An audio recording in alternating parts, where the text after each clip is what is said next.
কিভাবে পরিপূর্ণ হয় আল্লাহ তাআলা এই কথাটা সূরা মুমিনুনের 14 নম্বর আয়াতের মধ্যে ঘোষণা করে দিয়েছেন।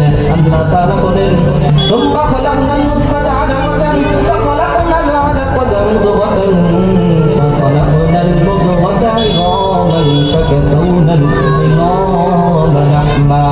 আল্লাহ তাআলা বলেন ফাখালাকনাল নুতফাতা আলাকাতান, আমি প্রথমে ওই নুতফাকে আমি আলাকা দ্বারা পরিবর্তন করে দিই। ফাখালাকনাল আলাকাতা মুদগাতান, এরপরে আমি ওই আলাকাকে মুদগা দ্বারা পরিবর্তন করে দিই, অর্থাৎ গোস্তপিণ্ডে পরিণত করে দিই। ফাখালাকনাল মুদগাতা ইযামান, এরপরে আমি ওই গোস্তপিণ্ডকে আমি হাড্ডিতে পরিণত করে দিই। ফাকাসাওনাল ইযামা লাহমা, এরপরে আল্লাহ তাআলা বলেন আমি ওই হাড্ডির উপরে এই গোস্তপিণ্ড দিয়ে এই চামড়া দিয়ে এরপরে সুন্দর করে একটা সুন্দর আকৃতির একটা আমার বান্দা তৈরি করে ফেলবেন। সুবহানাল্লাহ।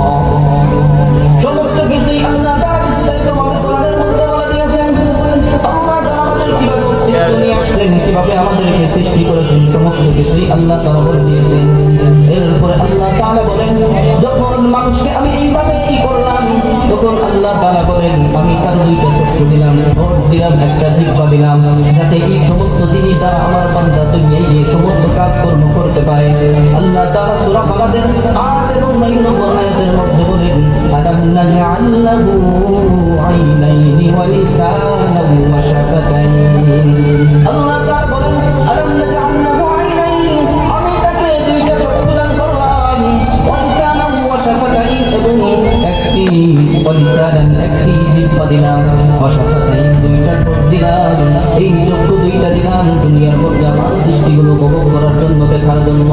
এরপরে আমি কি করলাম, তাকে একটা জিহ্বা দিলাম, এই জিহ্বাটা খুব সুন্দর করে আমি মানুষের গালের মধ্যে ফিট করে দিলাম, যেই জিহ্বা দ্বারা মানুষ দুনিয়ার মধ্যে যত জিনিস আছে সব জিনিসের স্বাদ যাতে আস্বাদন করতে পারে, এই জন্য আমি জিহ্বাটা এত সুন্দর করে ফিট করে দিলাম।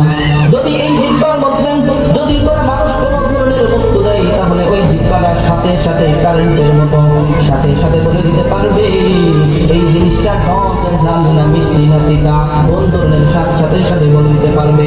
এই জন্য আল্লাহ তাআলা মানুষের মুখের মধ্যে একটি জিহ্বা সৃষ্টি করে দিলেন। আল্লাহ তাআলা কত রহমান কত রহিম।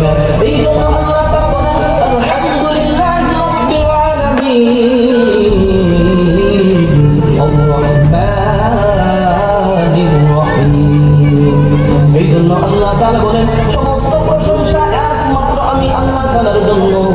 এই জন্য আয়াতটা পুরো কোরআন শরীফের সর্বপ্রথম সূরা প্রথম আয়াতের মধ্যে আল্লাহ তাআলা নিয়ে আসলেন আলহামদুলিল্লাহি রাব্বিল আলামিন, সকল প্রশংসা একমাত্র আল্লাহ তাআলার জন্য। এরপর যখন মানুষের গঠন আকৃতি পরিপূর্ণ হয়ে যায়, ওই যে ফেরেশতা মায়ের গর্ভের মধ্যে যখন মায়ের গর্ভের মধ্যে একজন ফেরেশতাকে নিযুক্ত করা হয়েছিল। আনাস ইবনে মালিক রাদিয়াল্লাহু তাআলা আনহু থেকে বর্ণিত, তিনি বলেন ওয়াক্তারাল্লাহু বির-রাহিমি মালাকান, আল্লাহ তাআলা মায়ের গর্ভের মধ্যে একটা ফেরেশতা নিযুক্ত করে দেয়।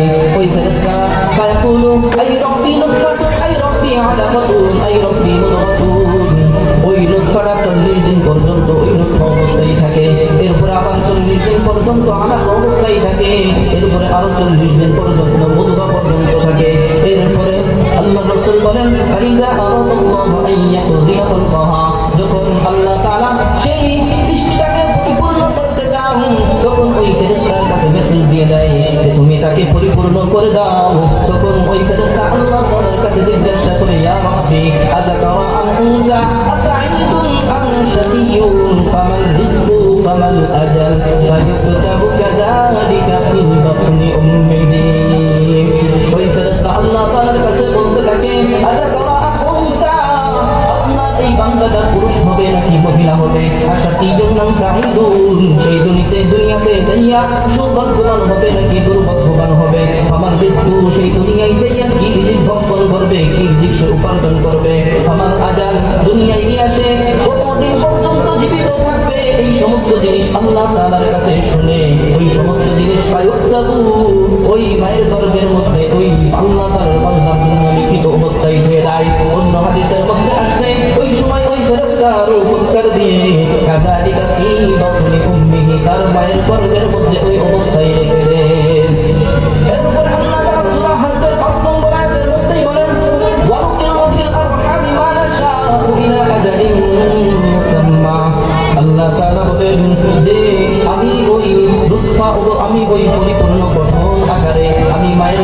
মধ্যে রেখে দিই, আমার ইচ্ছা যতদিন মনে চায় আমি ততদিন পর্যন্ত ওই আমার বান্দাকে মায়ের গর্ভের মধ্যে রেখে দিই।